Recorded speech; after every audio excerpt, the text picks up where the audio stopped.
eto na po yung mga nauuso ngayon na kung saan yung sarap ng mga pagkain pinapasamahan na din po nila ng magandang tanawin. Mga patok na patok pang negosyo. At siyempre meron nga po tayo dito yung mga pagkain nila. Katulad nito, Tom Yum. National food ng Thailand, seafoods. At saka isa na yun po yung vegetable salad nila, papaya salad. Somtam naman kung tawagin.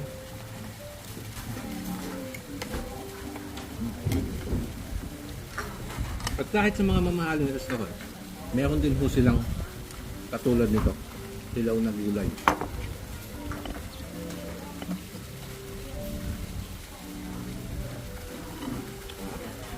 Panalo yung laka.